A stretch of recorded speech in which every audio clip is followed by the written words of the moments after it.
Olá, boa noite, pessoal. Vamos a mais uma aula aí, aqui no canal Conectados com a Professora Fernanda. Hoje nós teremos um resumão dos autores que caem no concurso de Mogi das Cruzes, para PEB. Porém, os autores que nós iremos trabalhar hoje, estudar hoje, também servem para outros concursos.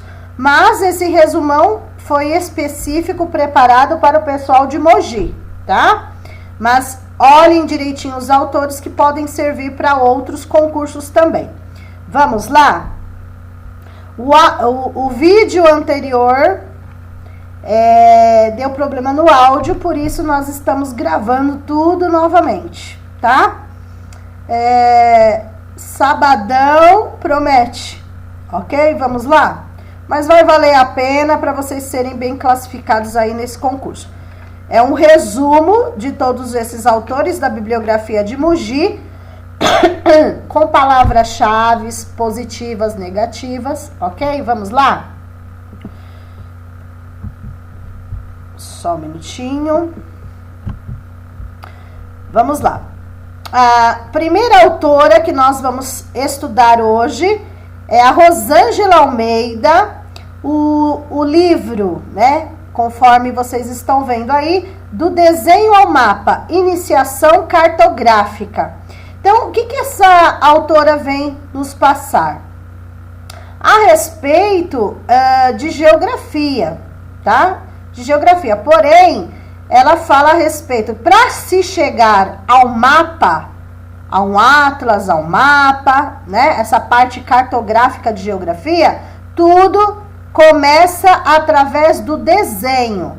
Então, o desenho que nós consideramos uma garatuja, o desenho que nós consideramos um rabisco, é a partir dele que vai ter início a chegar ao aluno fazer o mapa, ok?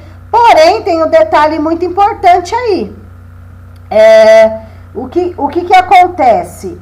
Na maioria a maioria da pesquisa dela, ela diz que muitos professores ainda pedem para desenhar mapa do Brasil, mapa mundi, e o aluno não sabe nem a localização que ele está. É uma verdade, né? Então, o aluno ele precisa fazer um mapa da onde ele está inserido primeiro, para depois aumentar a informação.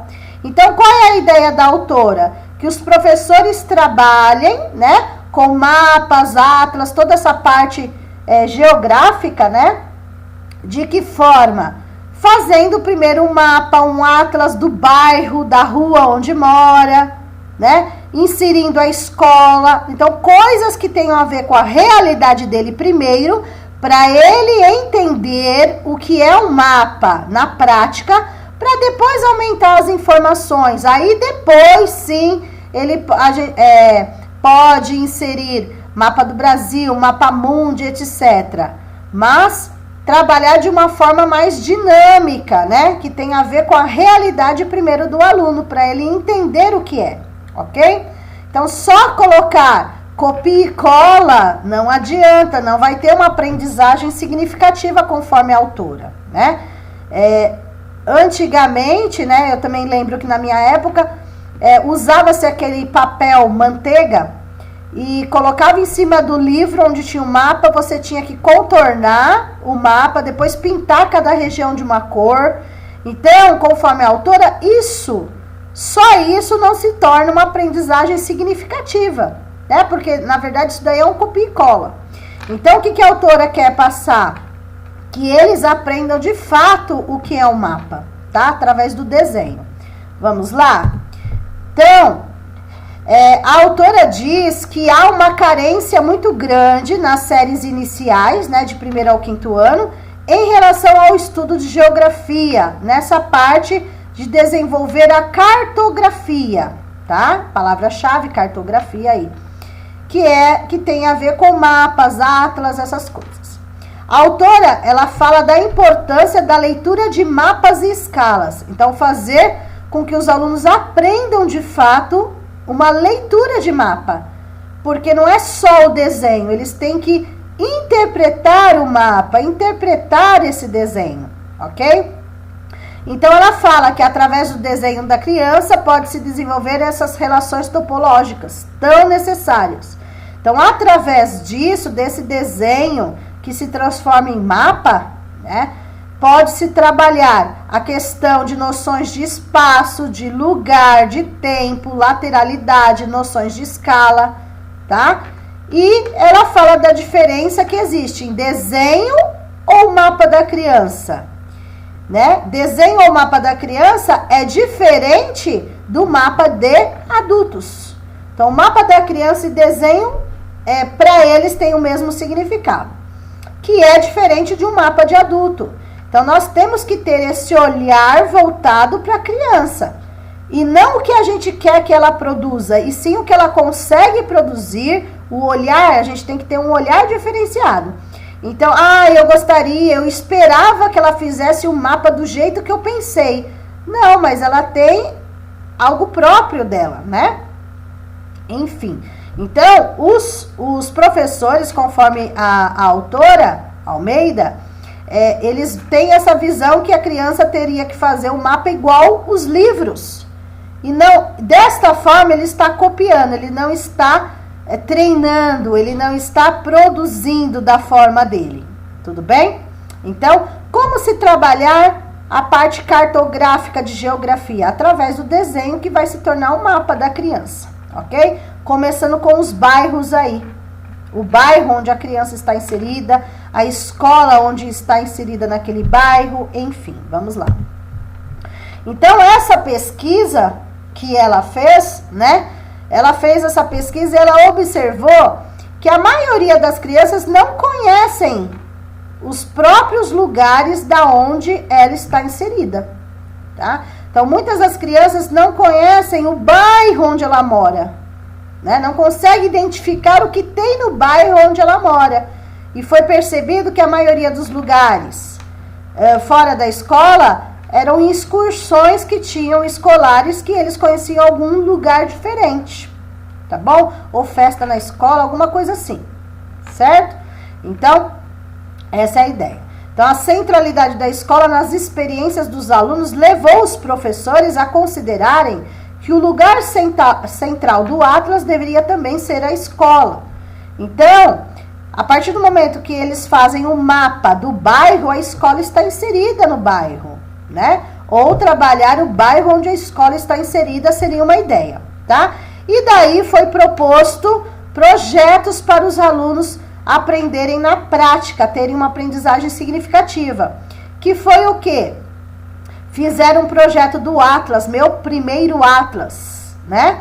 Fizeram essa pesquisa, né? Esse desenvolvimento foi feito no município de Sumaré, tá bom? São Paulo, Sumaré, que foi desenvolvido. Então, fizeram 2 tipos de Atlas, né? Que são os mapas aí dos bairros. Fizeram meu primeiro Atlas, fizeram de 1ª e 2ª série, e fizeram outro de 3ª e 4ª série, tá? Hoje nós falamos 1º e 2º ano, e a 3ª e 4ª série hoje seria 3º ano, 4º ano e 5º ano, tá? Então, esse livro é antigo e foi feita a nova edição, ok? Então, para organizar esse espaço-tempo, né? O estudo que foi chamado de área de influência. Tá faltando um acento circunflexo aí, tá, gente? Arrumem aí, por favor. Influência, tá faltando um acento circunflexo. Não deu tempo de fazer a vistoria aí no texto, tá? Estávamos atrasados. De cada escola, de maneira a definir os bairros de onde procedia a população escolar. Então, a ideia foi desenvolver projetos, esses projetos, um de 1º e 2º ano, o outro 3º, 4º e 5º ano, mas antigamente era 3ª e 4ª série apenas, para estar desenvolvendo o Atlas. Então, eles aprenderam na prática, tá? Eles desenvolveram na prática. E daí, eles conseguiram entender o que vem a ser realmente um mapa, um Atlas, essa parte cartográfica de geografia, na prática. E eles gostaram muito dessa experiência. Conseguiram explicar realmente o que é, né? E qual é a ideia aí, cartográfica, ok? Então, fizeram. E a partir daí, quando eles tiveram essa aprendizagem significativa, que eles colocaram a mão na massa, na prática, o olhar mudou. Então, aquele mapa que eles achavam impossível se tornou possível, porque o olhar mudou. Eles começaram a aprender na prática, a partir do bairro onde eles moram, para depois entender que aquilo vai aumentando. Então, do bairro, depois se torna a cidade, né?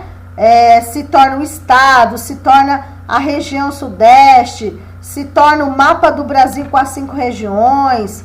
Depois tem a parte do mapa mundi, dos continentes, que o Brasil está inserido na América do Sul, enfim, faz parte do continente americano e assim por diante.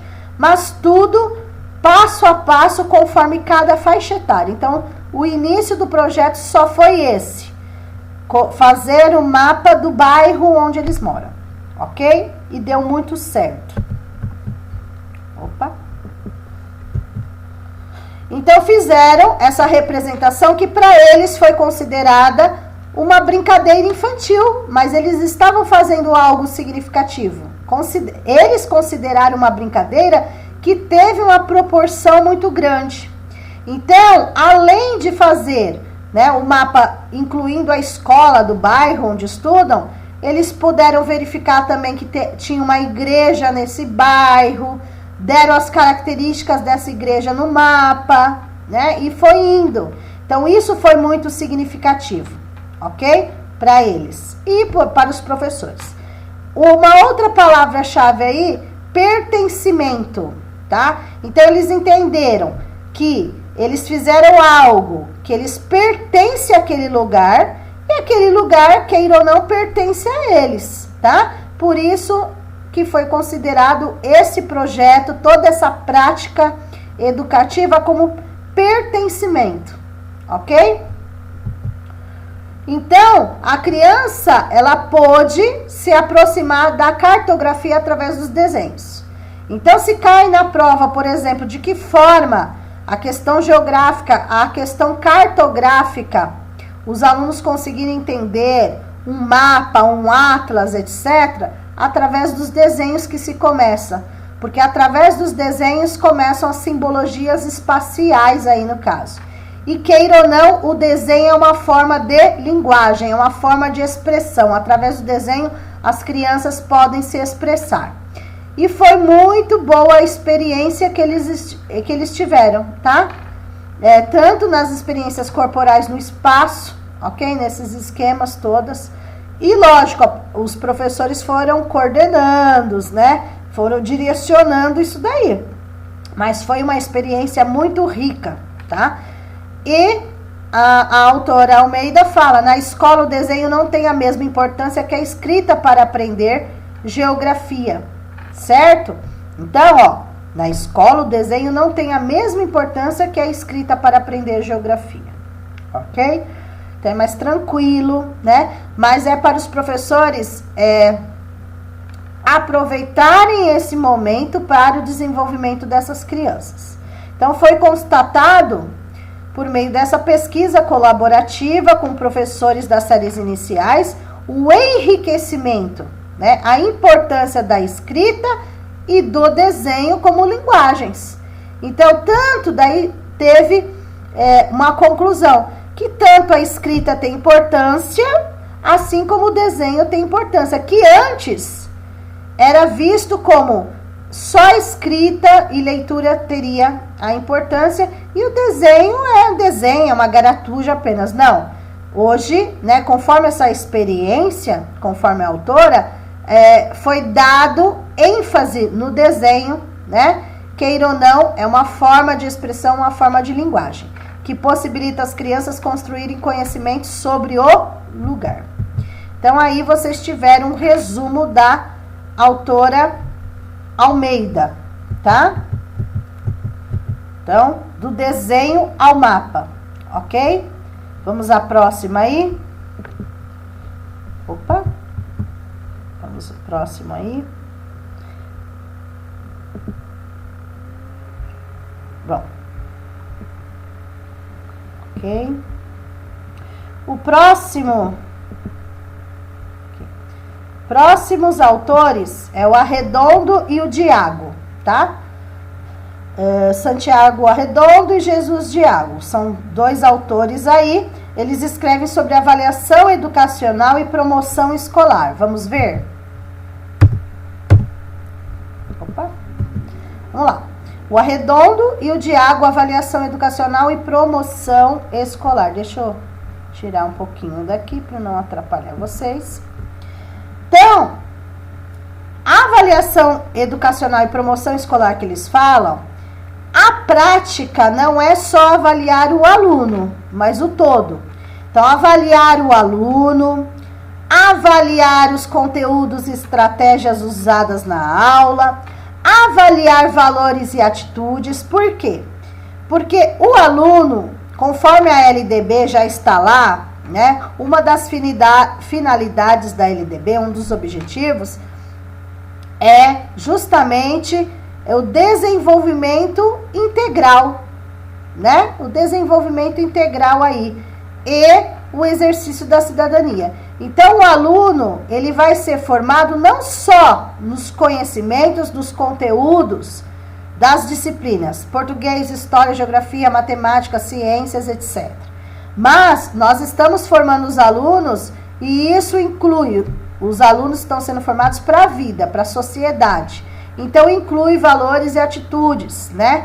O respeito entre as pessoas, direitos e deveres, né? A questão da cidadania, etc. Ok?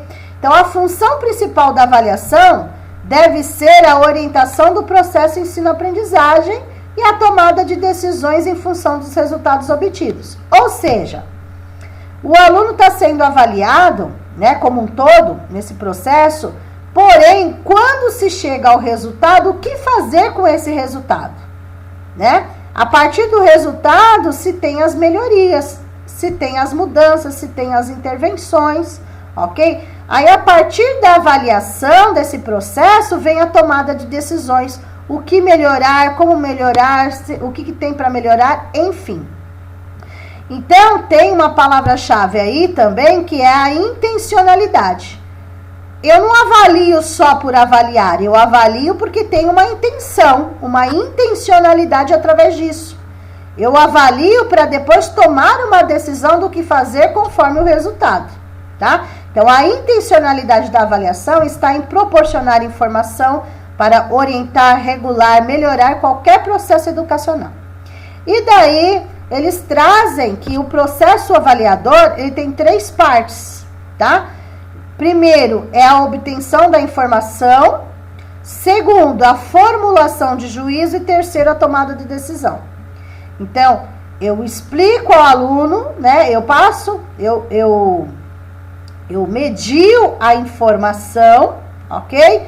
Construímos juntos essa informação. Aí vem a formulação de juízo, que são os resultados obtidos, e a tomada de decisão para saber o que fazer, ok?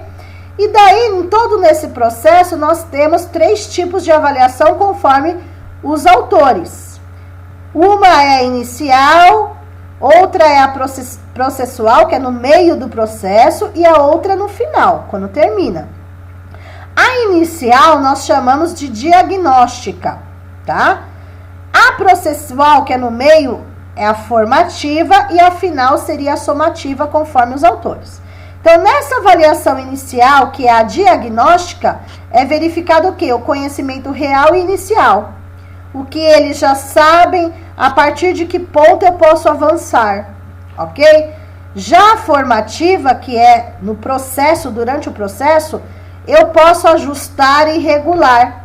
O que não está bom, eu posso mudar e não esperar chegar no final para ter uma mudança. Então, durante o processo, eu percebo que pode melhorar alguma coisa, eu vou fazer a formativa, eu vou ajustar, regular, mudar o planejamento, etc. E a somativa é o final de tudo. É verificar qual foi a conquista. Se atingiram o objetivo, se não atingiram, até que ponto atingiram, etc. Ok? Então, conforme o Arredondo e o Diago, tem esses 3 tipos de avaliação: diagnóstica, formativa e somativa. Diagnóstica inicial, formativa é a processual e a somativa é a final, ok? Continuando. Aí, dentro de tudo isso, né, nós temos normativa de normas, que é onde eu vou verificar o desempenho do aluno em relação à classe, tá? Não no individual, mas no coletivo. Como que aquele aluno individual está perante o seu coletivo? É a normativa. E a criterial, de critérios, tá? Que é determinar o desempenho onde quer chegar. Qual o objetivo que quer alcançar? Então, para alcançar aquele objetivo, segue alguns critérios, ok? Depois, na parte da avaliação, tudo sobre avaliação.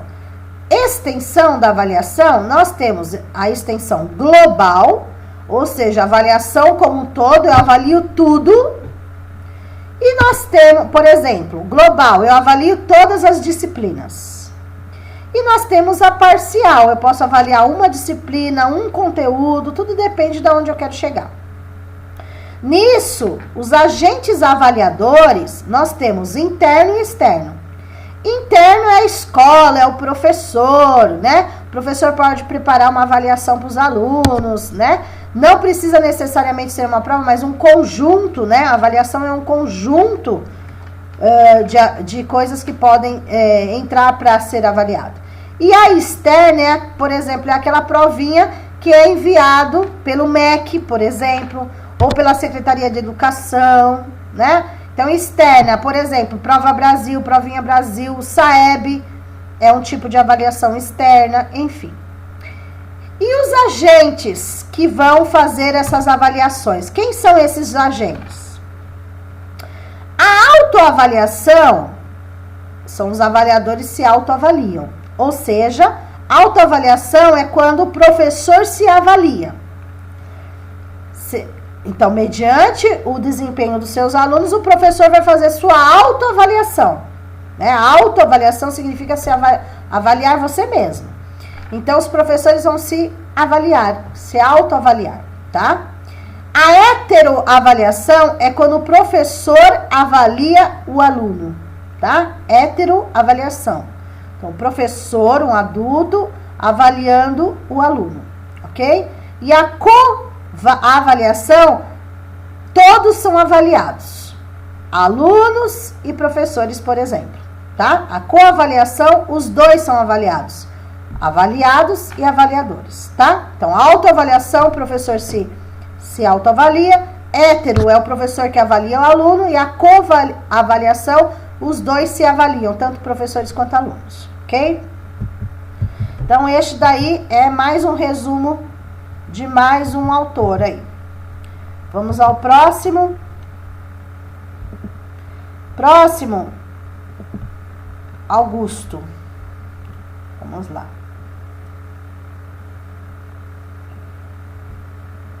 Continuando aí.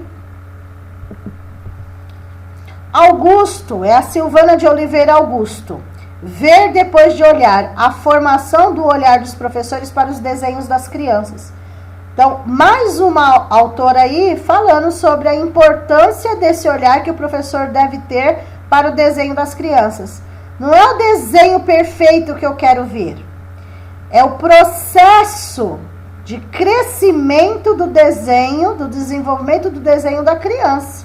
Tá?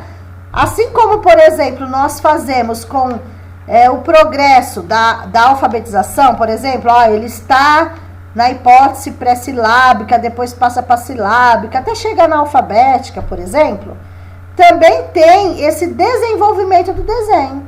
Então, o desenho que eles fazem não tem um chão, os bonecos ficam voando, por exemplo, tá?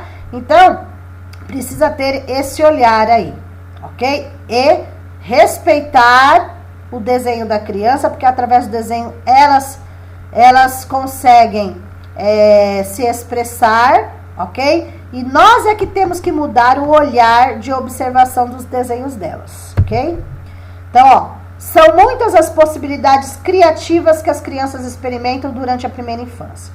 Se o professor é capaz de notar esse percurso por meio dos desenhos e rabiscos infantis, terá um instrumento a mais para elaborar atividades pedagógicas.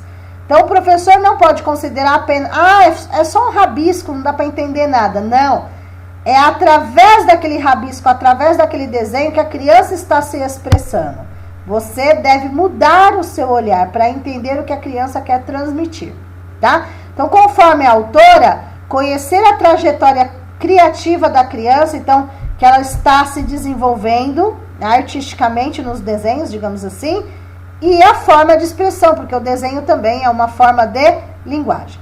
É uma fonte de informação preciosa para que o professor poder pensar melhor nas suas atividades, ok? Então, se o professor conhece o desenvolvimento do seu aluno, ele vai conseguir fazer uma intervenção correta e avançar no processo criativo da criança. Tudo bem? Então, as crianças, elas produzem rabiscos que nós chamamos de garatuja, porém essas garatujas têm muita característica, tem muita interpretação aí, muito a dizer, tá? Elas têm ali para exploração do espaço, cores, padrões, então elas têm muita coisa através do desenho. Rabisco não é tudo a mesma coisa, cada rabisco tem sua particularidade. Então nós não podemos falar, todas as crianças fazem os rabiscos da mesma forma, não. Cada criança faz o seu rabisco, o seu desenho, e tem uma forma de interpretá-lo, e tem uma forma de trazer para você a expressão deles do que eles querem passar. Então, quando olhamos os rabiscos da criança ao longo tempo, podemos notar graficamente as mudanças da criança. Antes ela fazia de um jeito, agora ela já está fazendo de outro, agora ela já aprendeu a utilizar as cores, já tem movimentos no desenho, entre outros aspectos, ok? Então, necessitamos ter um novo olhar para os desenhos das crianças. O propósito é construir outra possibilidade de olhar. Como essa abordagem não é muito trabalhada na formação inicial dos professores, né? O olhar deles acaba sendo moldado pelo que é valorizado na cultura. Então, ou seja, nós fazemos aí a graduação em pedagogia. No curso de pedagogia, por exemplo, não é abordado tanto a questão de artes. Por isso que elas falam, deve ter uma formação continuada para que os professores do infantil, do 1º ao 5º ano, possam trabalhar também algo voltado à arte, apesar de ter um professor de arte a partir do 1º ano, né? Mas ter esse olhar aí, ok? Eles tendem a achar mais bonitos desenhos que representam alguma coisa. Então, conforme a autora, é isso que os professores querem ver, mas não é isso que eles veem. Então, eles têm que mudar o olhar. Então, o professor quer que o aluno entregue para ele um desenho perfeito, colorido, pintado da forma correta, como eles pensam, como eles valorizam, né? E tem que mudar essa cultura, tem que mudar esse olhar, tudo bem? Porque conforme a autora, os professores estão muito, conforme a pesquisa dela, os professores estão muito preocupados com padrões estéticos. O que é bonito, acabadinho, perfeito, então tem que mudar essa expectativa dos professores em relação ao desenho das crianças, ok? Então, enquanto os professores ficam buscando esses padrões, as crianças, se eles ficarem só buscando esses padrões, eles não vão ter um olhar para as crianças. E a autora diz mais não pode olhar os próprios padrões. Porque as crianças, né? As crianças, elas têm os próprios padrões. Então, não é os padrões dos adultos, é os padrões das crianças. Então, as crianças têm os próprios padrões, ou seja, padrões autorais criados por elas mesmas, ok? Então, é um percurso criativo aí no caso, ok? Essa utilização. Então, finalizando essa parte, então, quando observa a série de desenhos da mesma criança durante um espaço de tempo, então o professor vai modificar no final esse olhar. Opa, ela começou desenhando assim, olha como ela já está desenhando. Então, valorizar esse progresso da criança, ok? Então, mais uma autora aí, falando do desenho, ok? Então, valorizem aí o desenho das crianças, conforme a autora. Vamos ao próximo.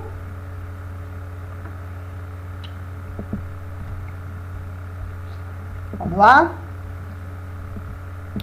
Próxima autora aí é a Ana May Barbosa. Inclusive, essa autora caiu no concurso de Guarulhos, mas com outro livro, né? Foi Abordagem Triangular. Aqui no de Mogi, tá pedindo esse outro, que é Inquietações e Mudanças no Ensino da Arte. Então, outra autora falando de arte, né? O foco dela é a área de artes. Só que ela não escreve sozinha, ela é a responsável pelo livro como um todo, mas tem vários autores que completam aí, abordam sobre esse tema dentro do livro, ok? Então, vamos ver aí. Vejam, este livro, ele fez parte, né? Faz parte, né? De 5 programas de artes da TV Escola, tá? Então, vocês podem encontrar lá na TV Escola, no Salto para o Futuro, que é bem conhecido, na parte de artes, inclusive tem esses vídeos que são enviados para as escolas, para passar para as crianças, para os professores, enfim, tá? Então, os temas que estão relacionados a esses programas de arte, formação de professores de arte, educação, olhar de ensino de arte, palavra-chave multiculturalidade, interdisciplinaridade, tecnologias contemporâneas, então juntar a tecnologia com a arte, e a formação dos professores de artes que nós tínhamos falado no começo. É importante uma formação continuada, não só para os professores que são formados em artes, que têm uma bagagem maior do que os professores de pedagogia, né, que não é especializados na área de artes, ok? Vamos lá. Então, essa autora Barbosa, ela enxergou nas artes muito além do que a estética. Não é só um desenho, é muito mais do que isso.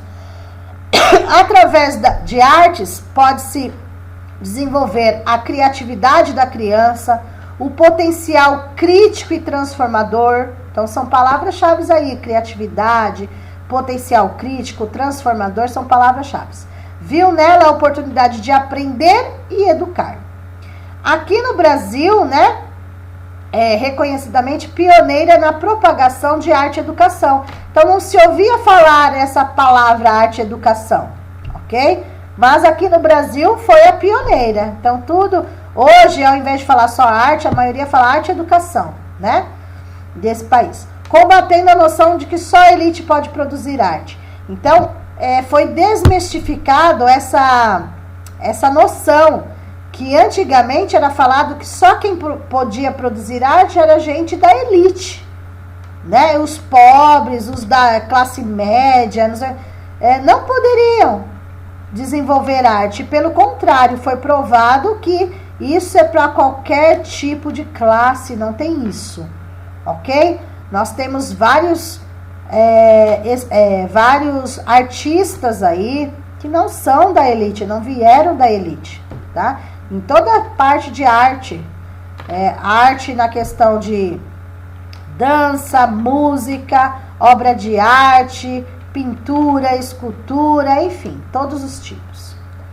E daí uma palavra-chave é educação integral. Então, para a autora, aprender por meio da arte faz parte de uma educação integral. O que é educação integral? Desenvolvimento integral do aluno, em todos os aspectos, ok? Todos os aspectos, ok? E ajuda a desenvolver outras áreas do conhecimento. Então, através de artes, vai se desenvolver outras áreas. Muita gente fala que arte é terapia, né? Em outras palavras. Muita gente procura algo de artes para se tratar de algum tipo de problema, né? Porque, queira ou não, é uma arte-terapia, né? Arte-terapia tem a ver, ok? E daí os estudantes, eles precisam mobilizar diversas habilidades. Então, através de arte, eles vão desenvolver capacidade de interpretação, vai ajudar na criatividade, vai ajudar na imaginação, além dos aspectos afetivos e emocionais. Por que isso? Aspectos afetivos e emocionais. Através do desenho, a criança vai dizer muita coisa, ok? Muita coisa, como ela está se sentindo, o que aconteceu, se está triste, se está alegre, através de um desenho, através de uma pintura, além da própria inteligência racional e das habilidades motoras, né? Porque Desenho também, a coordenação motora aí também faz parte, ok?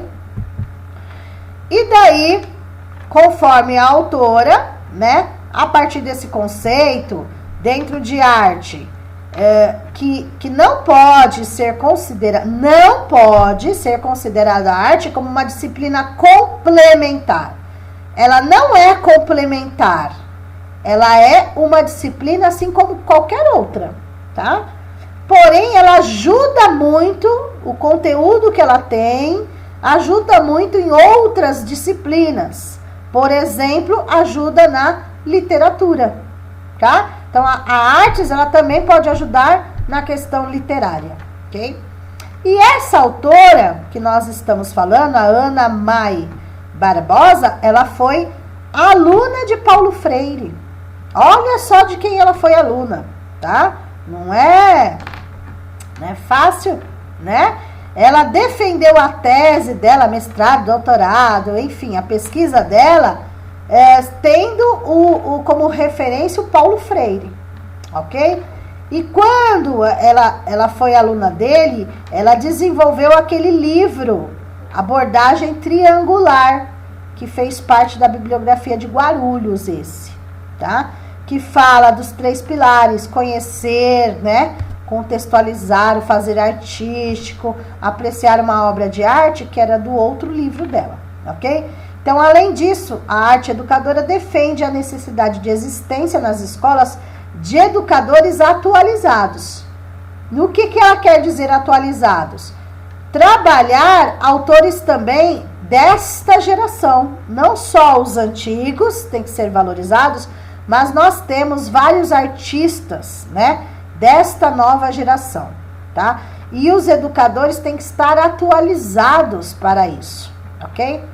Artistas, acesso aos trabalhos contemporâneos, né, atuais, para que os alunos consigam atingir o máximo desenvolvimento integral. Para eles verificarem que a área de artes não parou no passado. Existia aqueles artistas, como nós falamos até hoje, e tem os artistas que vieram depois, artistas novos que fazem belíssimos trabalhos, enfim, ok? Então, aí vocês tiveram mais um resumo, é tudo resumo, tá, gente? Para o concurso. Se vocês pegarem o pensamento de cada um aí, vocês conseguem fazer a prova, tranquilo, tá? Pega o pensamento de cada um. Então, vocês vão ver aqui no resumo, tem autores que vão falar de artes, de português, de matemática, ciência, história, geografia, de tudo, ok? Tecnologia, enfim. Vamos lá. Próximo autor, vamos ver quem é. Bittencourt. Vamos lá.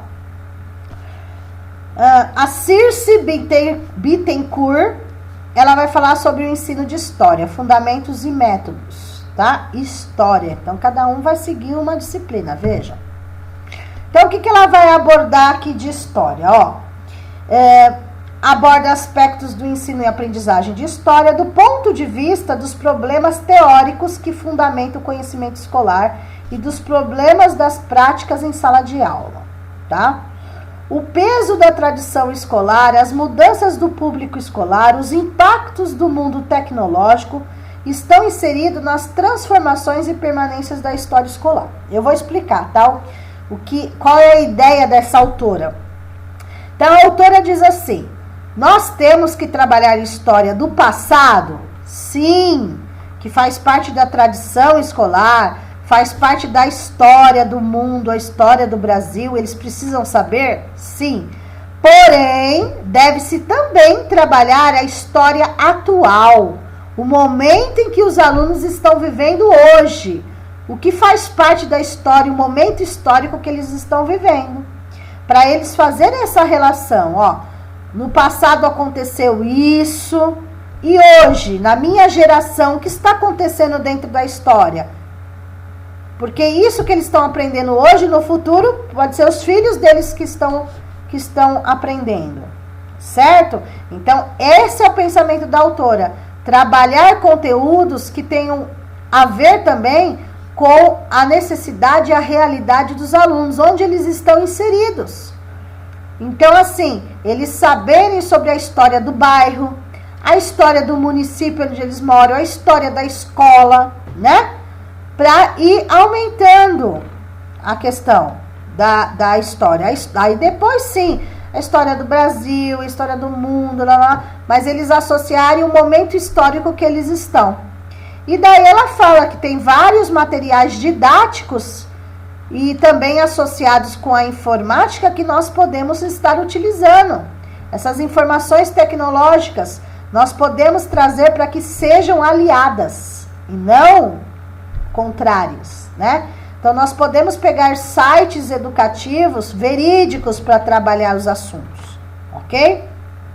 Aí ela fala, este livro pretende, sobretudo, propiciar aos docentes dos diferentes níveis uma base para refletir sobre as finalidades do ensino de história e seu papel na formação das atuais gerações.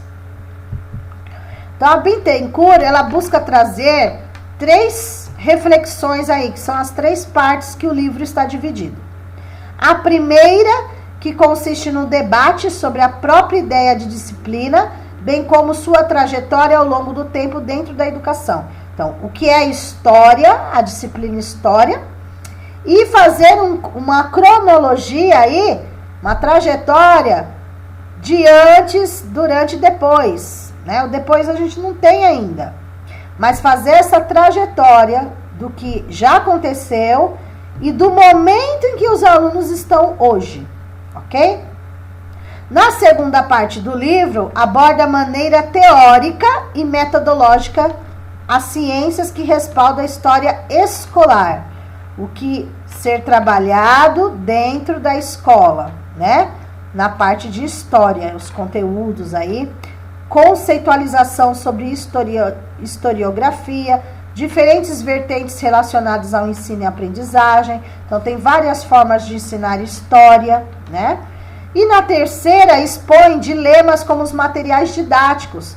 Até que ponto, por exemplo, um livro é importante, né? Até que ponto eu posso absorver várias coisas do livro para me ajudar na matemática, não só no livro, de todos os materiais didáticos que eu posso utilizar, todos os recursos que eu posso utilizar para me ajudar a ensinar história na minha sala, né?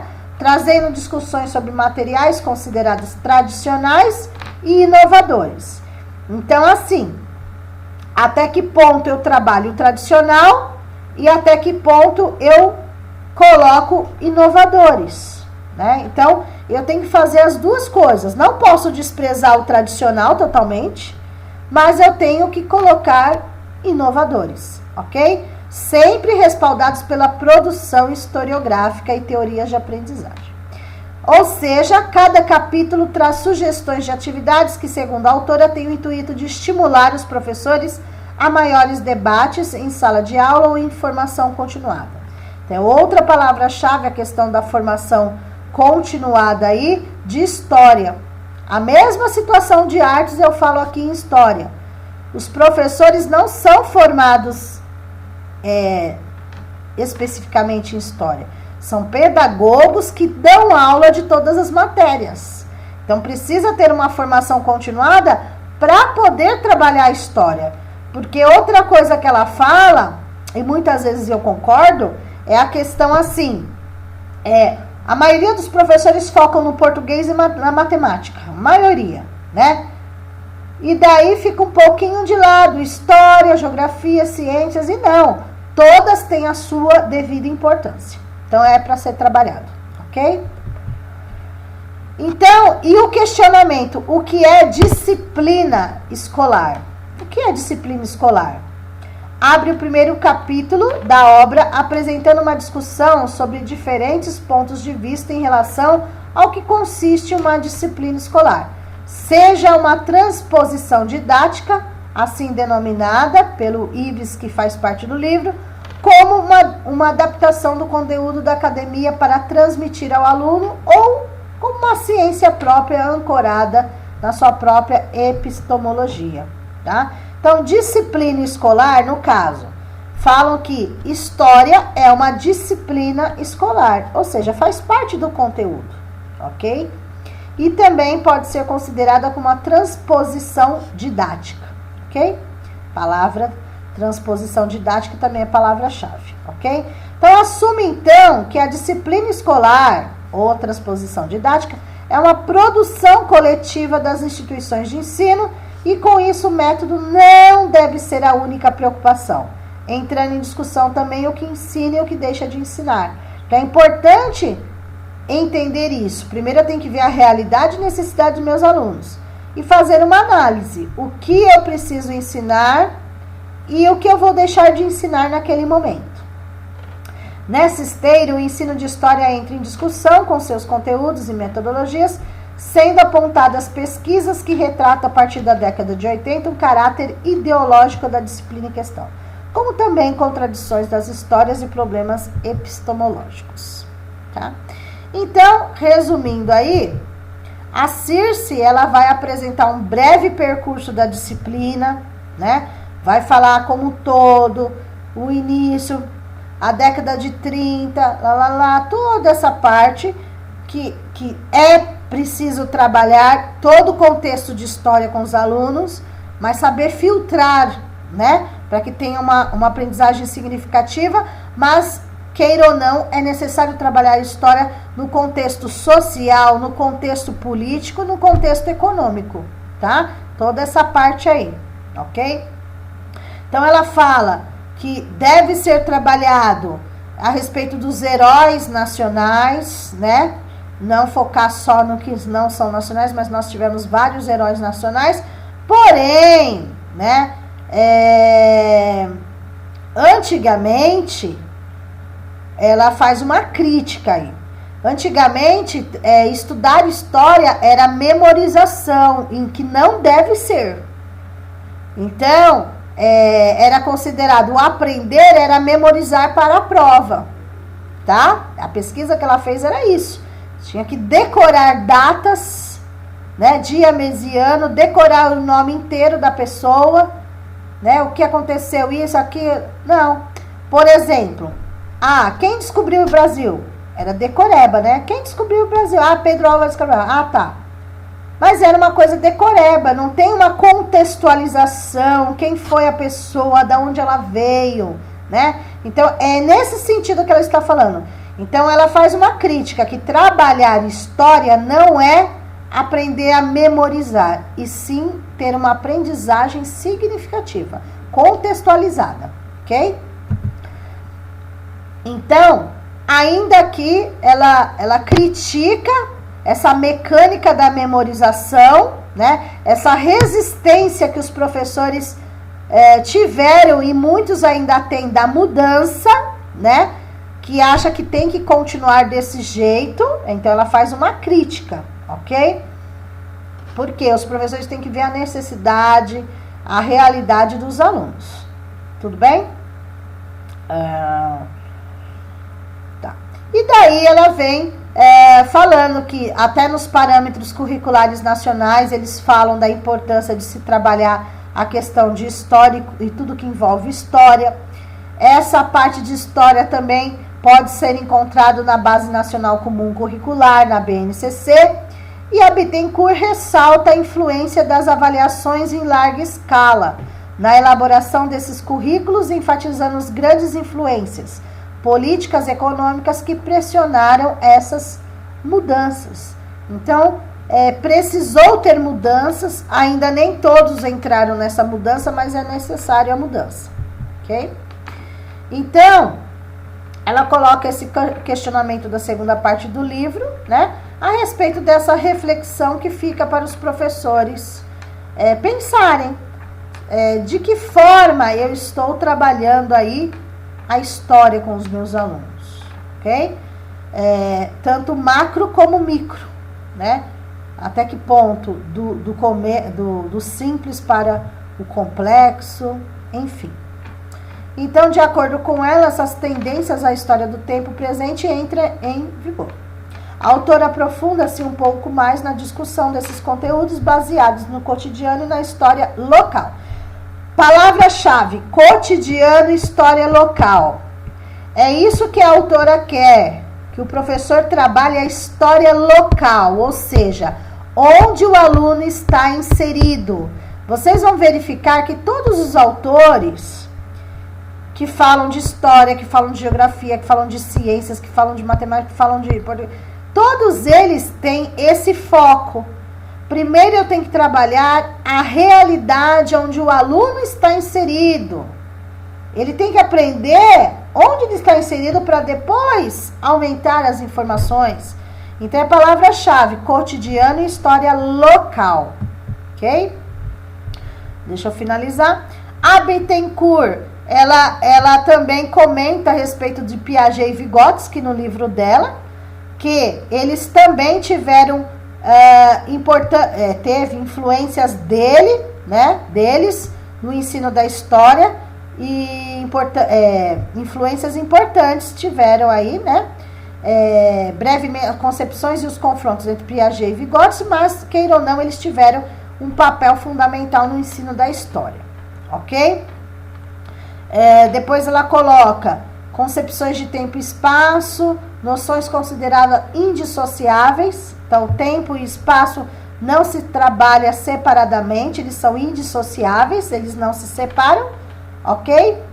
Enfim, aí ela afirma que, como esses conceitos, tempo e espaço, história, palavra-chave tempo e espaço, indissociáveis, palavra-chave, são pilares do ensino da história, tá? Então, Bittencourt fecha dizendo: um dos objetivos básicos da história é compreender o tempo vivido de outras épocas e converter o passado em nosso tempo, ou seja, fazer essa associação do que já passou, do passado para eles, e fazer uma comparação com o tempo de hoje, o nosso tempo, o tempo que eles estão vivendo hoje.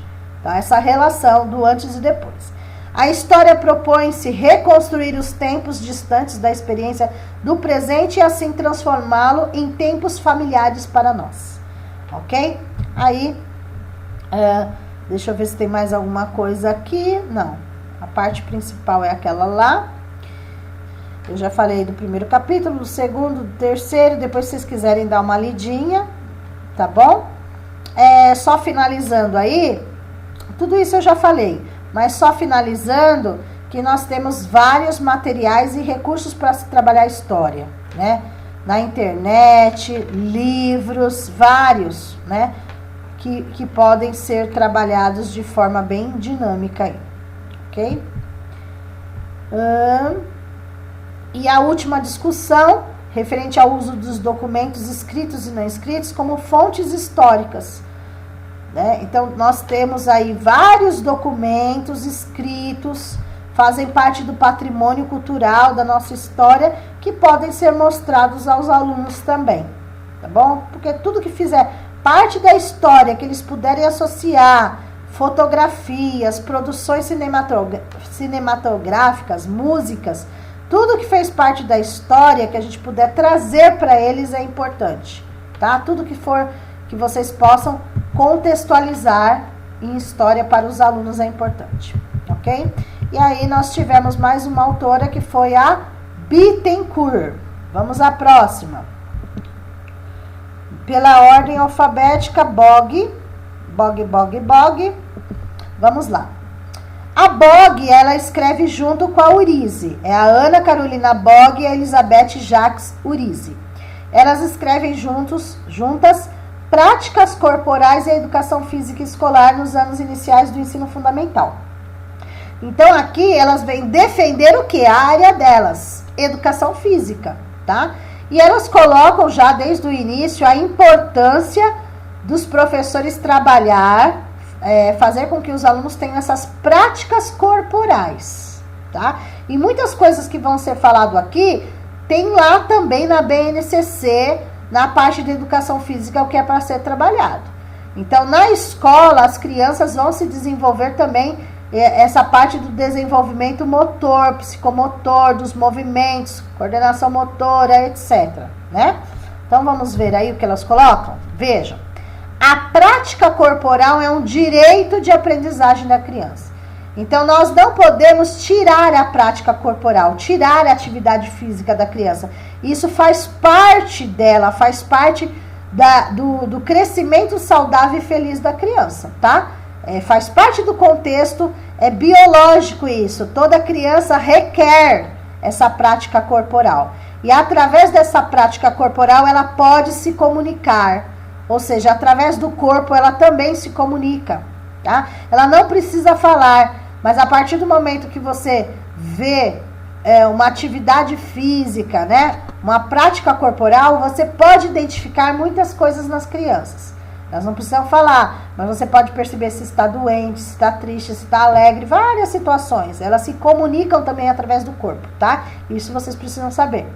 A interação com diversidades, acesso a um universo cultural que nunca para de se expandir, porque criança é criança, então é uma gama, né, de coisas. O trabalho com essa área de conhecimento pode ser constante, simples, producente.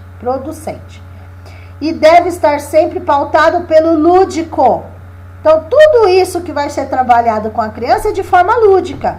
Atividade física, ginástica, coordenação motora, tudo é lúdico para eles, tudo é alegre, né? E vocês vão estar observando o desenvolvimento delas. Se a criança é um ser que brinca, o adulto não pode se esquivar de ser alguém que brinca junto. Então, trabalhar com criança requer que o professor se torne, entre aspas, uma criança também, tá? É um adulto, mas naquele momento ele se torna uma criança para participar da atividade junto com o aluno, ok? É isso que elas querem dizer. Então, lá na BNCC já consta jogos, brincadeiras, esportes, ginásticas, danças, lutas. Tudo isso faz parte da área de educação física, tá? Faz parte da parte de educação física, e se for o campo de experiência do infantil também entra, tá? Então, essa gama de possibilidades para estimular, ampliar e decodificar a linguagem corporal. Então, através de jogos, brincadeiras, esporte, ginástica, dança, lutas, se tem toda uma gama de linguagem corporal aí. E através disso, a criança, ela pega, né, ela consegue adquirir essa autoconfiança, participando ativamente e tal.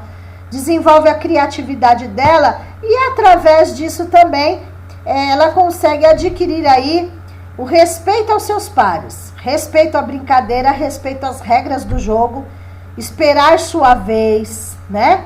Apesar de muitas não entenderem ainda, mas a ideia é essa, ok? Então, as autoras, elas falam que o corpo fala, né? O corpo diz.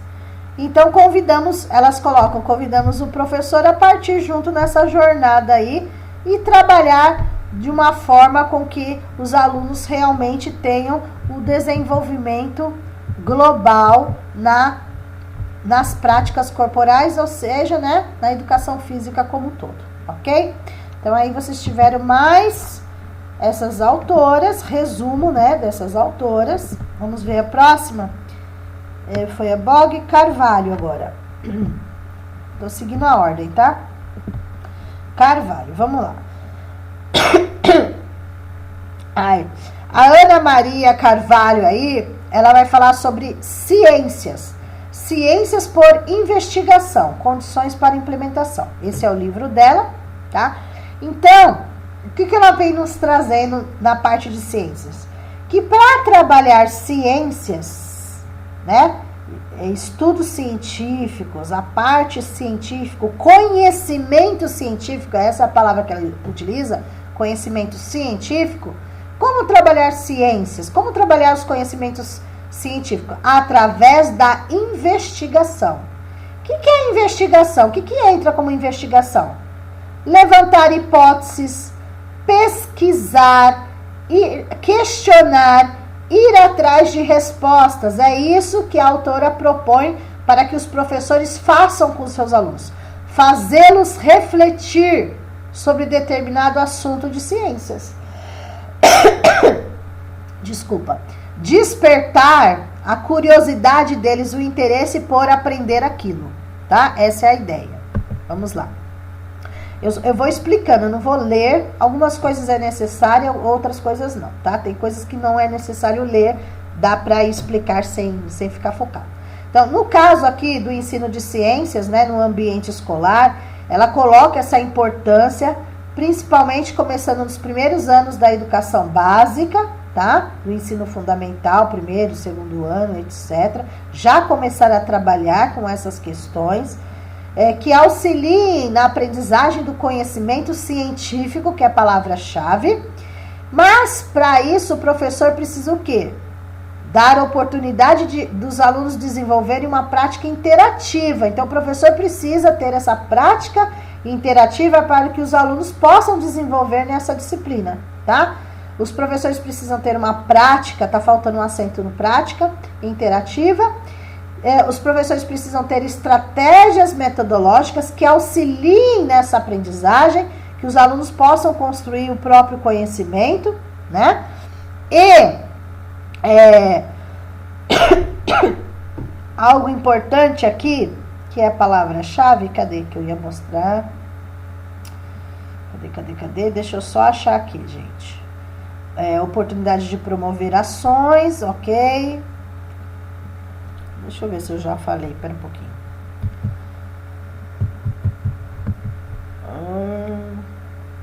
Tá. Não, tá certo. Eu ia falar essa outra parte aqui, mas tudo bem. Bom, vamos lá. Então, coloquem aí conhecimento científico, que é a palavra-chave, ok? Tudo isso, essa contextualização, essa vivência vai trazer uma aprendizagem significativa para eles, vai ter uma melhoria na qualidade até de vida deles, né? O professor, além de professor, ele também é um educador, ele também é um formador de pessoas, é ele que dá essa oportunidade, promove, né, ações para possibilitar esse desenvolvimento do aluno aí, tá bom?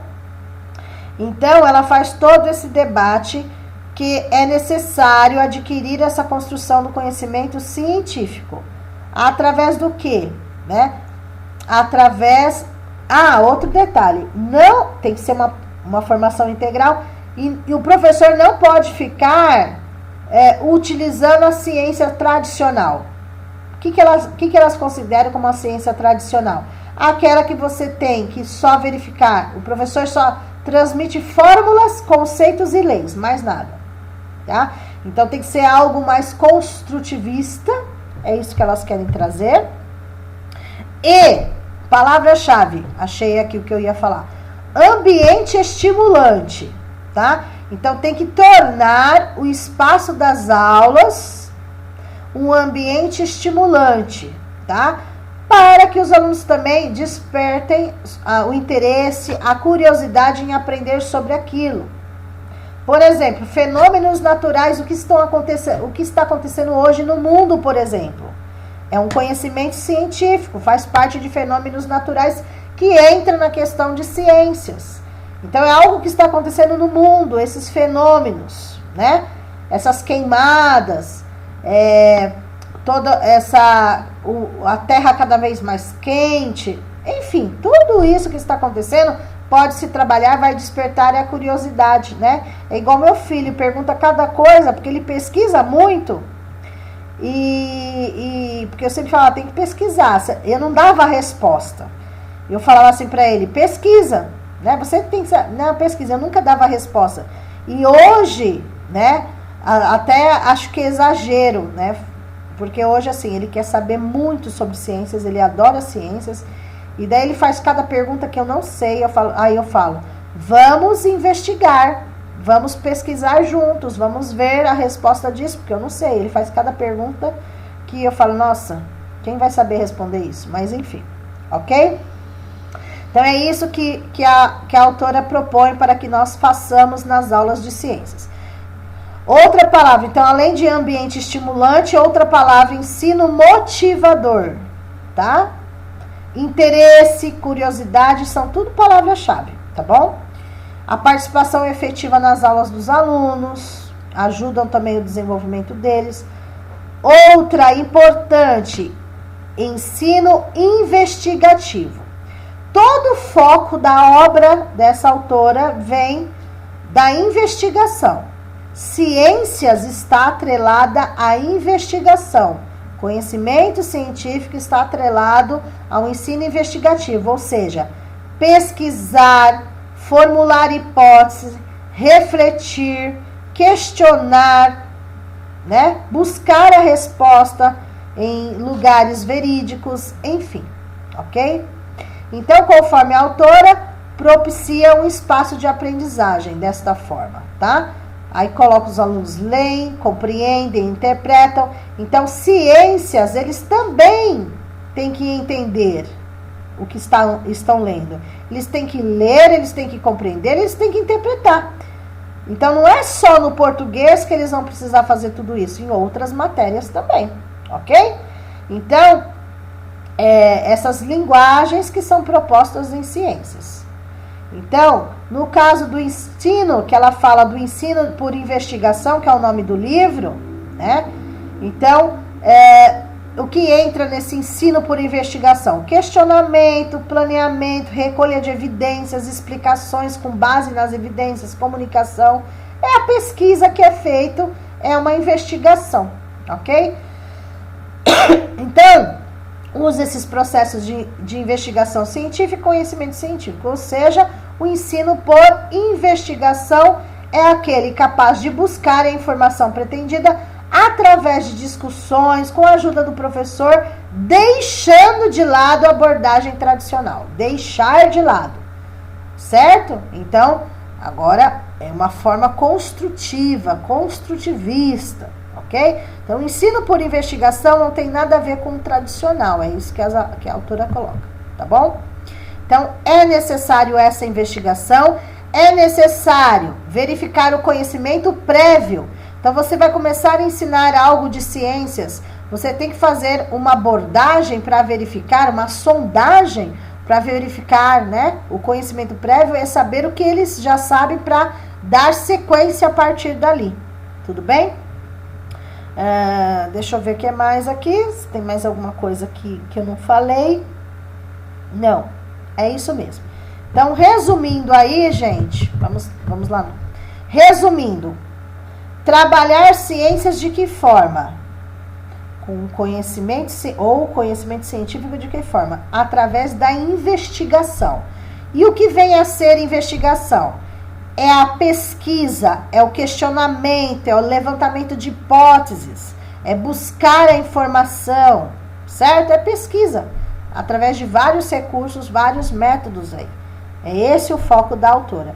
E assim, os alunos vão ter na prática, vão refletir, você não vai dar a resposta para o aluno, ele vai pesquisar e vai construir o próprio conhecimento científico aí, ok? Vamos à próxima autora.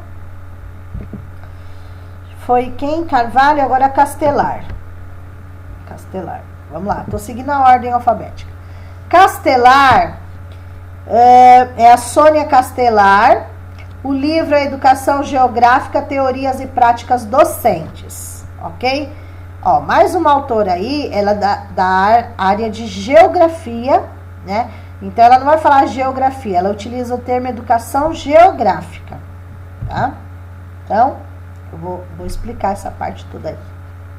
Então, ela vai utilizar, ao invés dela utilizar simplesmente geografia, ela utiliza educação geográfica, tá? Ela reúne textos estimulantes, inovadores, ok? Para se trabalhar essa disciplina de geografia. E no mesmo estilo, tá? É necessário contextualizar, é necessário trabalhar com os alunos onde eles estão inseridos, né? Para depois aumentar essa informação. E daí a Castelar inclui também a formação continuada desses professores. É o mesmo caso de história, agora geografia. Os professores de pedagogia não são especialistas em geografia, mas têm que dar o conteúdo de geografia. Ok? Vamos lá. Então, os autores analisam a relação entre teoria e prática, o papel do educador e a importância de geografia na formação dos estudantes. Então, é fundamental saber trabalhar, conforme a autora, saber trabalhar a geografia com esses alunos. porque vai contribuir para o maior aprofundamento do conhecimento geográfico no cotidiano escolar deles. Vamos ver? Então, o que ela vem falar, tá? Primeiro, a Sônia Castelar, ela faz uma crítica contra escolas, contra professores que ainda trabalham desta maneira tradicional. Então, ela fala assim, opa, geografia não é a ciência de colorir mapas, pintar mapas. Geografia não é uma disciplina de decorar capitais, estados, regiões. Então, ela fala que não pode ser dessa forma, pegar lá, contornar o mapa do Brasil, igual era feito, né? Contorna, pinta 5 regiões, 5 cores diferentes, pronto, acabou. Não. Esta é uma forma tradicional de se trabalhar, e ela é contra, né? Então, ela fala que por isso temos que ter uma educação geográfica, ok? Que não é simplesmente colorir mapa. Então, este não é o foco da disciplina de geografia, ok? Porém, o cenário existe. Então, ela fala assim, que tá errado você ensinar geografia pedindo para os alunos só colorir mapa, só decorar alguma coisa. Decore aí os estados e capitais, decore as regiões, decore o nome dos rios. Ela fala que não é o correto. Por quê? Tem que ter uma aprendizagem significativa, eles têm que estar inseridos no processo, eles têm que entender o que eles estão aprendendo, tá? Então, ela fala que tem que mudar o estilo de dar aula de geografia. Então, é para deixar esse lado memorização de aula, né, de coisas da aula, para que eles possam ser inseridos no processo. Então, trabalhar a realidade deles no espaço geográfico. Tá? O Dalbor também fala um pouquinho sobre isso, da realidade local. Então, trabalhar geografia com a realidade local deles, né? Produzir algo da realidade deles. Eles vão aprender outras coisas? Vão. Mas o que adianta só pintar um mapa se eles não sabem nem onde eles estão inseridos? Né? Pintou um mapa, será que eles sabem que eles são da região sudeste? Será que eles sabem que Guarulhos, que o estado de São Paulo está dentro da região sudeste? Será que eles sabem que o bairro onde eles moram está dentro do município deles? Deu para entender? Então, é muito mais. Então, precisa começar do básico para ir avançando. Certo? Então, o ensino de geografia busca além dessa assimilação, né? Precisa ter uma aprendizagem significativa e não o que é palavra-chave negativa. Memorização, uma abordagem repetitiva, decoreba. Isso daí é tradicional e são palavras negativas para o concurso. Tá? Agora, aprendizagem significativa, contextualizada, educação geográfica de fato, né? Aí sim são palavras positivas, ok? Deixa eu ver o que mais. Então, ela é contra totalmente trabalhar geografia com decoreba, tá? Ela quer uma aprendizagem significativa, com outra dinâmica, outra forma de ensinar. Cada indivíduo deve, portanto, ao invés de ser ensinado, educado geograficamente. E trabalhar a educação geográfica, então ela usa o termo, ao invés de geografia, ela usa o termo educação geográfica, que ela considera além do que só a simples geografia, né? Então, contribui com o senso crítico do aluno, né, para ele raciocinar sobre aquilo que ele está aprendendo. Ensinar geografia significa possibilitar ao aluno raciocinar geograficamente o espaço terrestre em diferentes escalas, numa dimensão cultural, econômica, ambiental, social. Então, não é só decorar aquilo e pronto. Não é essa questão, não é esse o foco, tá bom? E daí, o trabalho da autora deste livro é dividido em 4 partes. A primeira, contextualização sobre o ensino tradicional, né? Ela é contra o ensino tradicional e sim tem que ser contextualizado mediante a realidade do aluno. Não é simples geografia. A simples geografia se transforma em educação geográfica. E as metodologias têm que ser diferenciadas para ensinar o aluno e ter uma aprendizagem significativa, tá? Então, ela fala da metodologia utilizada em sala de aula, né, o que precisa mudar. Ela fala que existe sim, conforme a pesquisa, uma dificuldade dos alunos entenderem geografia, mas ela atribui essa dificuldade da forma como eles estão aprendendo, que não é a forma correta. É necessário uma mudança no planejamento do que realmente eles precisam aprender de imediato e o que eles podem esperar, tá? E é útil, né, é utilizado também a avaliação sobre impacto no uso da metodologia de ensino utilizada. Então, conforme ela, se tiver uma metodologia correta, né, quando for feita uma avaliação geral, ela não quer dizer avaliação prova, mas uma avaliação como um todo, o impacto vai ser positivo, ok? Então, aí fica a Castelar sobre educação geográfica. Nada de decoreba, nada de memorização, trabalhar dentro da realidade do aluno. Vamos à próxima. Na ordem alfabética é o Contreiras agora. Vamos lá. Contreiras, vamos ver o Contreiras. Autonomia de professores. Essa bibliografia, esse livro caiu no concurso de Guarulhos também, e agora está aqui em Mogi. Vamos lá. Autonomia dos professores. Primeiro, o próprio nome do livro já diz. Professor precisa ter o quê? Autonomia. Para transformar os alunos em alunos autônomos, com autonomia, ok? Então, o professor precisa ter autonomia sobre sua formação continuada, autonomia sobre a sua primeira formação, autonomia na sala de aula, autonomia para planejar, autonomia para verificar a melhor forma, a melhor metodologia de usar com a sua sala seus alunos. São alunos diferentes, são salas de aulas diferentes, são escolas diferentes, enfim. Vamos lá. Então, primeira coisa, né?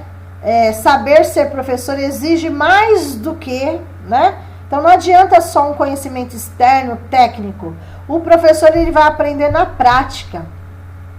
O que você aprendeu na faculdade, por exemplo, de pedagogia, é teoria. Por mais que você faça estágios, tal, e tenha alguma prática, né? Mas você só vai aprender de fato quando você entrar numa sala de aula, ver como é que é, aí começa, ok? É isso que o autor quer passar. Então, deve ter uma autonomia, ok? Mas não burocrática. Uma autonomia construtivista, né? Uma autonomia de confiança, de segurança, né? No sentido de autoridade. O professor tem que ser autoridade na sala, ter autonomia, não autoritarismo, né? E outra palavra-chave, reflexão docente. O professor precisa constantemente refletir sobre sua prática pedagógica, que é a reflexão docente. A prática docente deixa de ser executora para ser reflexiva, criativa, artística, ok? Professor, 1001 utilidades, né? Essa é a verdade. Então, se você escolheu trabalhar com a docência, ser professor, existe aí uma obrigação moral perante a sociedade. Se você escolheu ser professor, conforme o Contreiras, você tem um compromisso de educação e de ensino com valores, juízos, deliberações, diante dos seus alunos, diante da escola onde você trabalha, diante dos seus colegas de trabalho, ok? Então, é necessária essa obrigação moral, ok? Porque, queira ou não, você é o exemplo para o seu aluno. E exige-se esse compromisso com a comunidade. Por que isso? Comunidade como um todo. A comunidade entra alunos, pais de alunos, né? A comunidade como um todo. Então, você tem esse compromisso com a comunidade. Queira ou não, o aluno está ali, mas por trás deles tem pais de aluno, tem a sociedade, tem a comunidade, tem várias coisas. E aí você precisa assumir essa responsabilidade de formar o aluno, bem comum, questão da solidariedade, da questão democrática, todos têm o direito de se expressar, enfim. E o professor necessita ter uma competência profissional para isso. Então, ele sai da faculdade habilitado, mas ele vai adquirir essa competência na prática, tá? Então, essas habilidades, essas técnicas, esses conhecimentos, não adianta só teoria, ele vai aprender na prática. E daí o Contreras fala, o professor deixa de ser consumidor para ser um produtor de saberes pertinentes à docência, né? O professor vai ser o mediador, vai ser o produtor de saberes, vai mediar a construção de conhecimento dos alunos, ok? Então, essa questão, essas palavras-chave aí. Autonomia dos professores, reflexão docente, obrigação moral, compromisso com a comunidade, competência profissional, produtor de saberes, tudo isso faz parte do pensamento do autor Contreras, ok? Vamos ao próximo.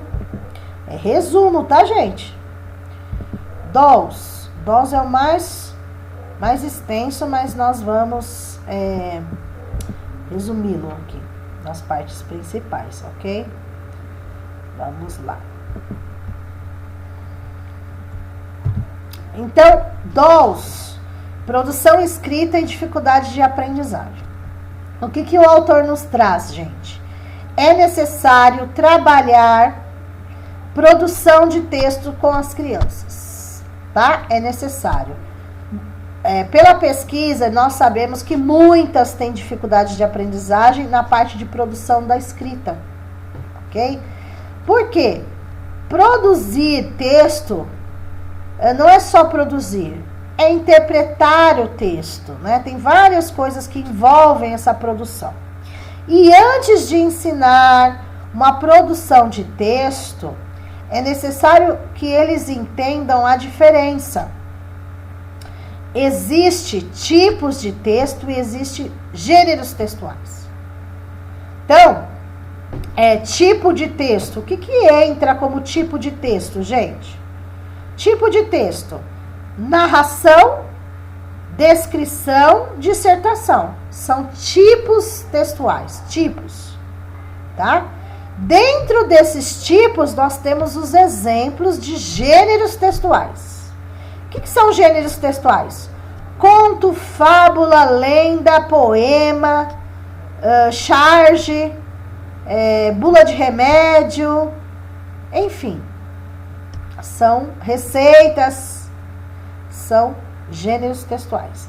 Aí, dentro dos tipos de texto, nós temos os gêneros. Por exemplo, exemplos que vão entrar no tipo de texto narrativa, narração. O que entra como narração? Quais os gêneros textuais que entram no tipo narração? Tá.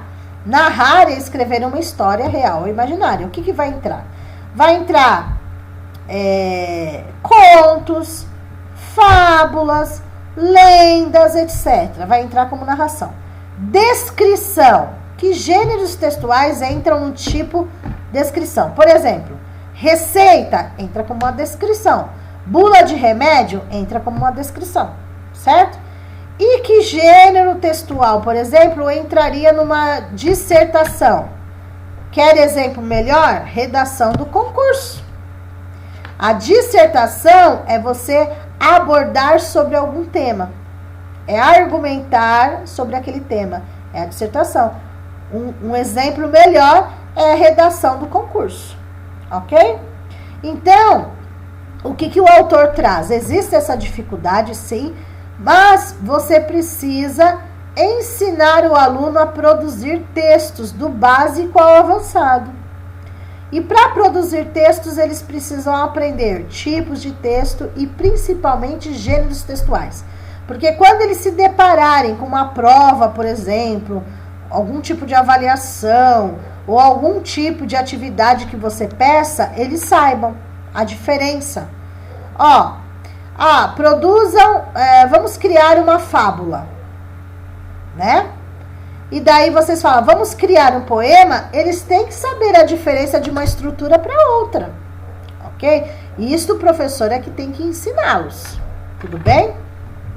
Então é sobre isso que ele vem trazendo, tá? Eu prefiro explicar desta forma porque é muito conteúdo, para vocês entenderem.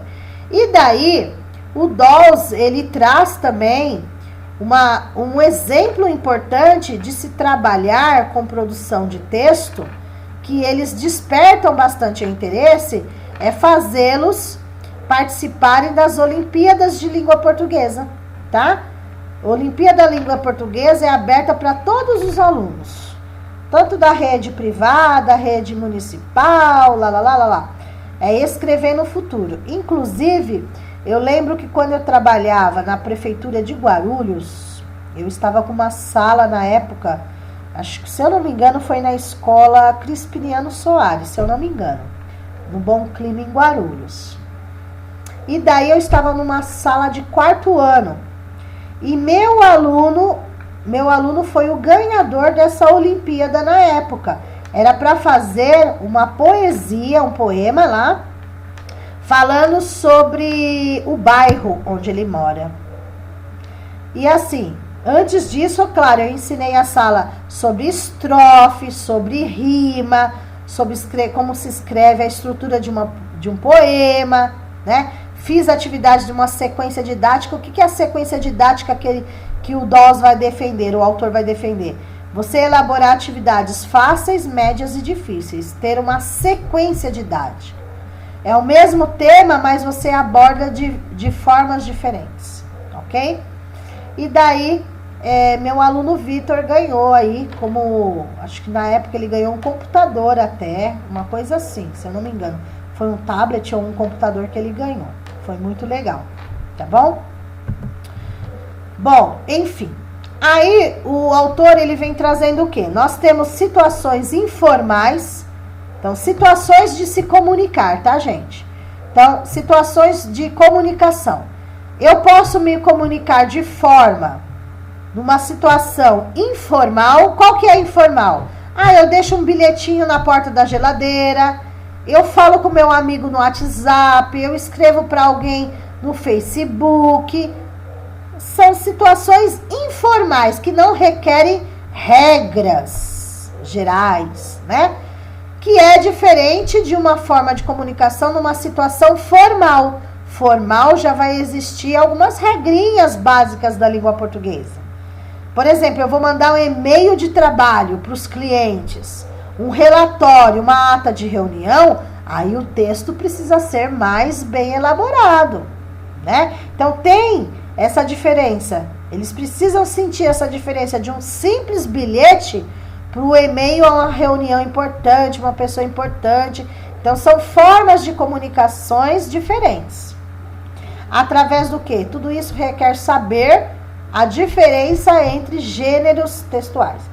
O bilhete é um gênero textual, a carta é um gênero textual, o e-mail é um gênero textual, ok?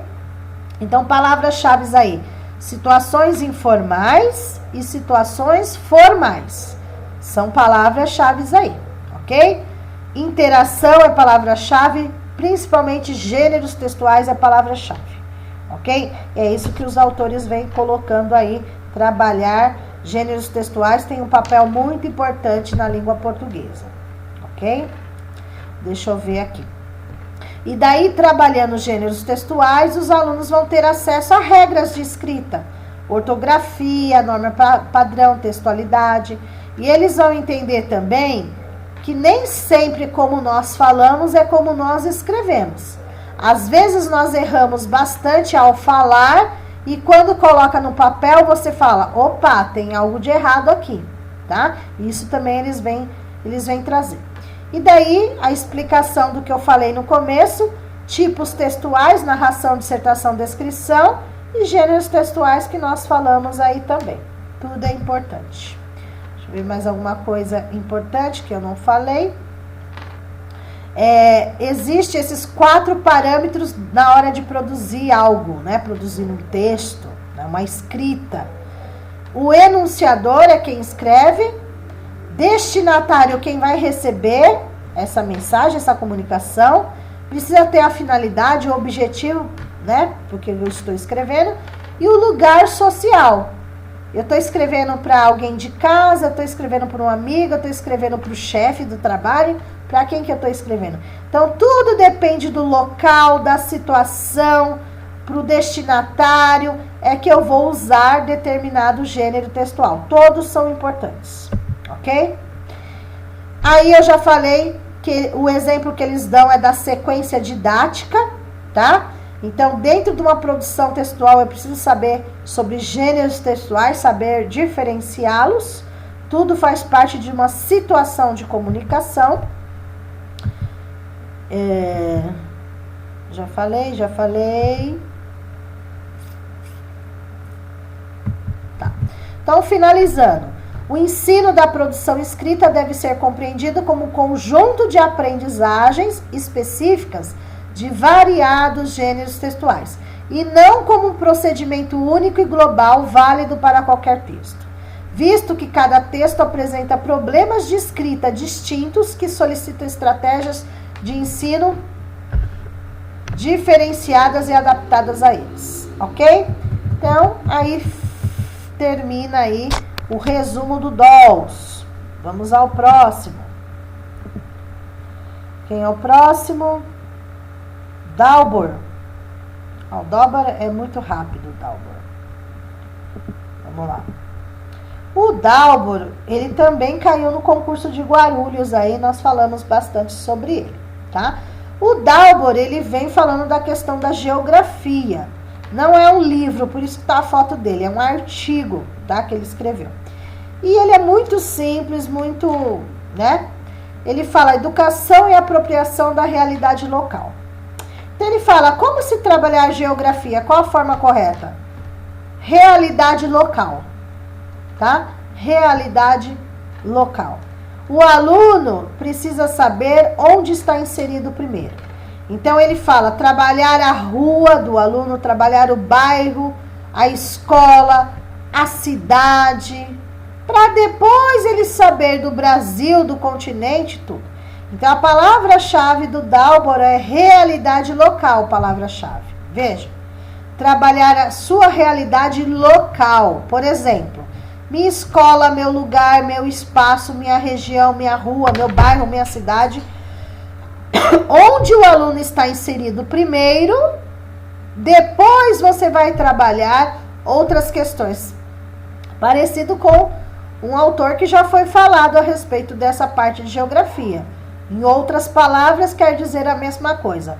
Trabalhar dentro da realidade local do aluno para depois aumentar para uma realidade regional, estadual, do país, né, do mundo, ok? Então, ele é muito, muito tranquilo. E assim, a pergunta de concurso dele é realidade local. Procura algo que tenha a ver com realidade local, que é a resposta correta da prova, tá? Sempre quando ele cai. Vamos lá. Próximo aí, Emília Ferreiro. A Emília Ferreiro, muito conhecida em concurso público.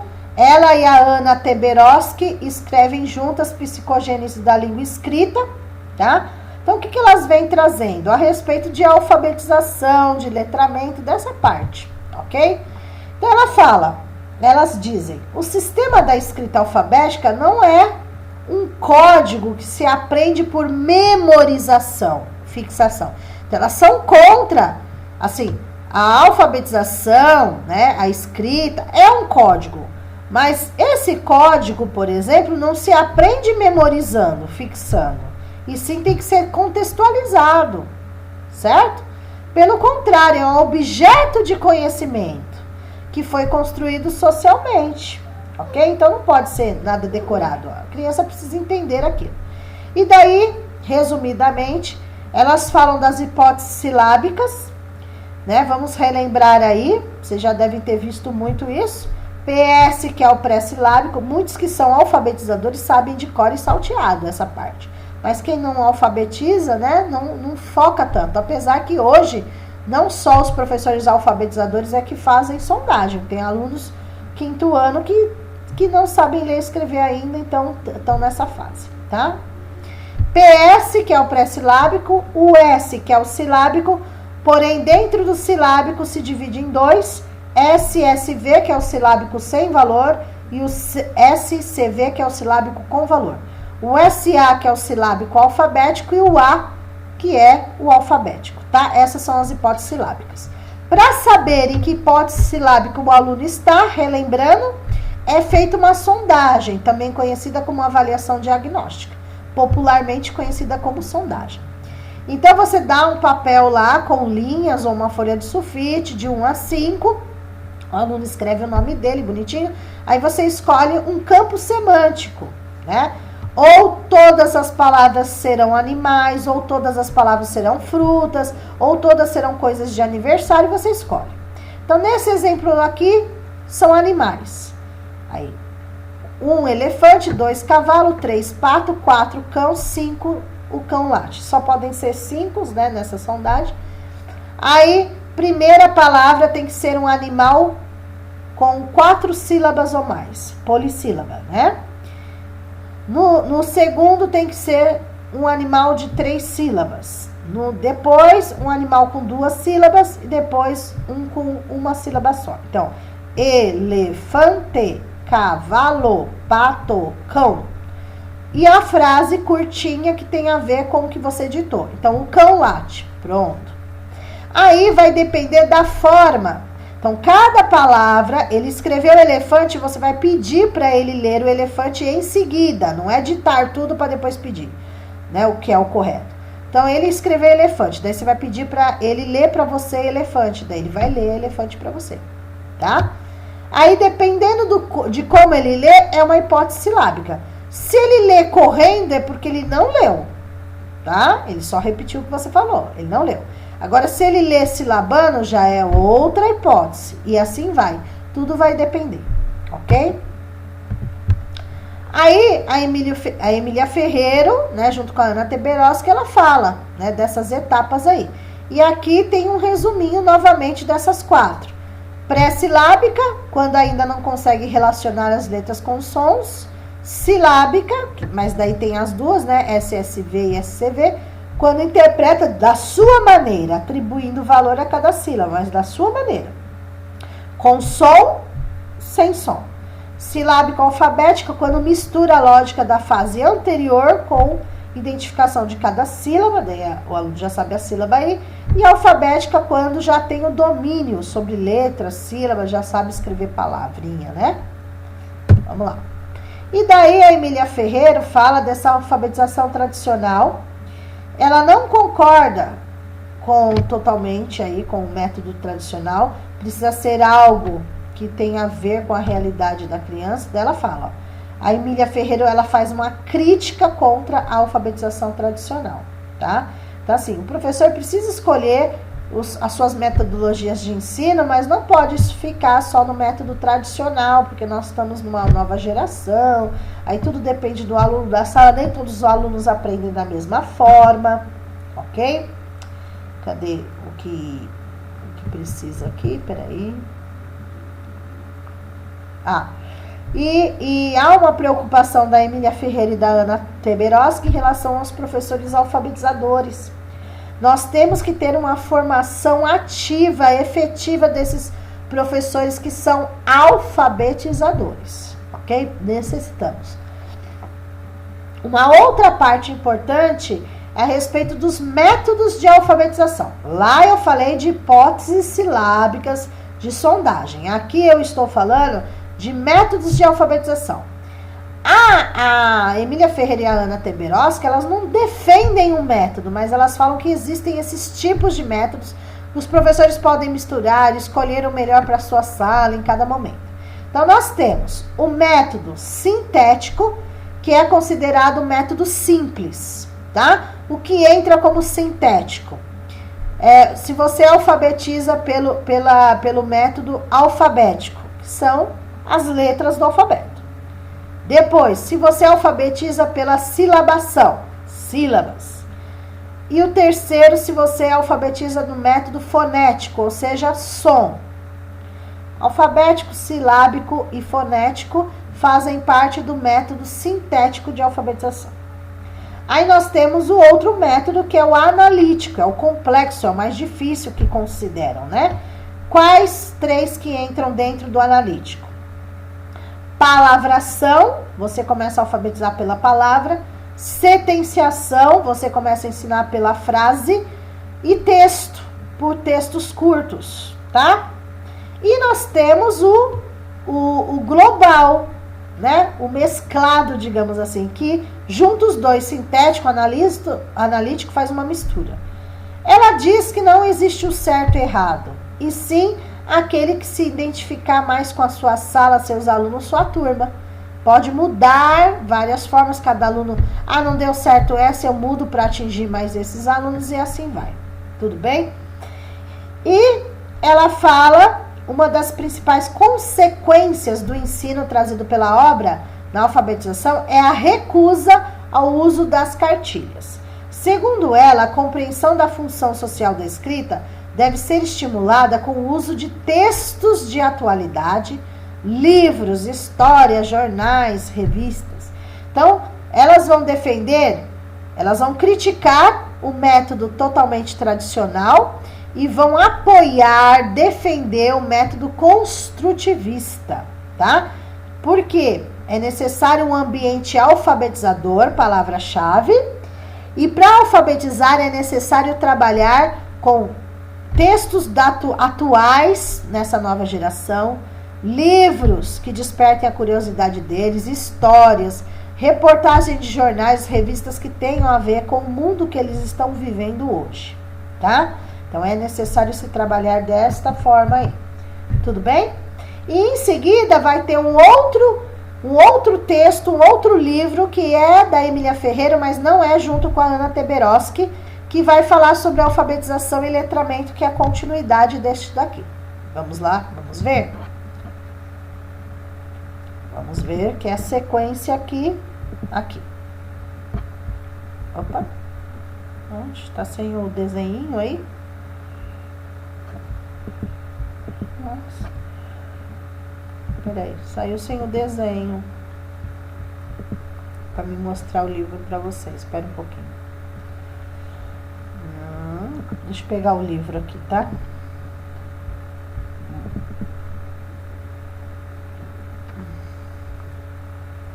Deixa eu pegar o que tem no livro aqui. Porque esse daí saiu sem o... para vocês poderem ver. Emília Ferreira.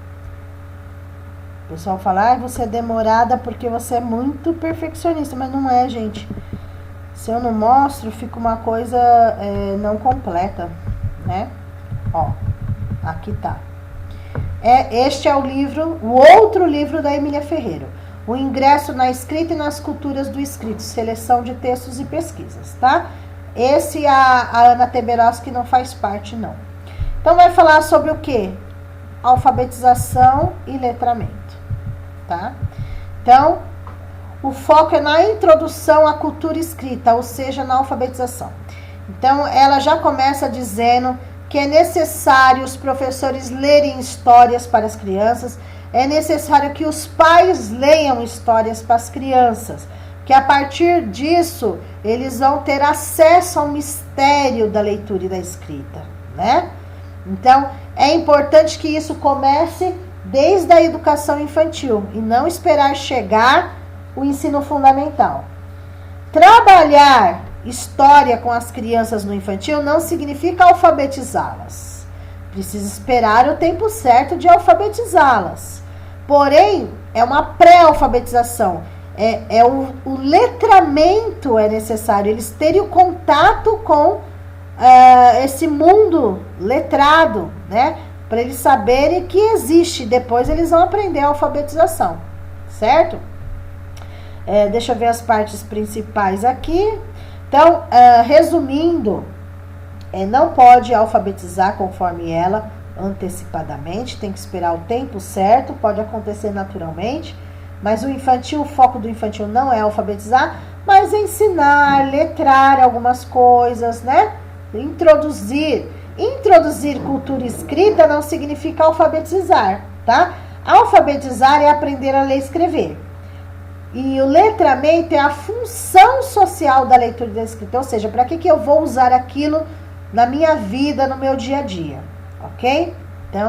Então, o professor lendo, os pais lendo, isso vai ajudar os alunos nessa cultura da escrita aí. Tudo bem? Então, eu já falei sobre a alfabetização, que é ler e escrever, e o letramento é a função social da leitura e da escrita. Tá? Então, a alfabetização é um processo que pode ter início muito cedo, quando são dadas oportunidades. Se ninguém escreve e lê no entorno dos pequenos e se não há livros, eles não têm condições de dar os primeiros passos à cultura escrita. Então, não é alfabetizar com 3, 4, 5 anos, não é essa a ideia. Mas ter acesso à cultura escrita, ter acesso a livros, certo? A histórias, é isso que ela quer dizer. Deixa eu ver as partes aqui que não... alfabetização e letramento são terminologias, dissociam o código dos usos e funções sociais da escrita. Então, alfabetização é aprender a ler e escrever. Letramento é a função social da leitura e da escrita. Porém, alfabetização e letramento não se separam. Né? Quando você for alfabetizar, você vai trabalhar os dois juntos. Porém, vai ter muitos casos que a criança, se ela for trabalhado direitinho no infantil, a maioria delas vão vir já letradas, daí só vai ter que alfabetizar, tá bom? Então, ó, ela é um sistema de representação da linguagem, a alfabetização, está mal caracterizada quando se pensa que é um código de transcrição da fala. E a questão não se resolve dizendo que há que se alfabetizar letrando e letrar alfabetizando. Então, assim, não resolve dizer só falar. Vamos alfabetizar letrando, vamos letrar alfabetizando. E sim colocar isso na prática, tá? Então, não adianta só falar, mas colocar isso na prática. É isso que ela quer dizer. Tudo bem? Então, aí termina aí mais um texto aí, mais um livro dessa autora. Vamos lá. Então, essa é a primeira parte dos autores. Aguardem a segunda parte, tá bom? Opa, deixa eu ver aqui. Tá. Essa é a primeira parte, então, aí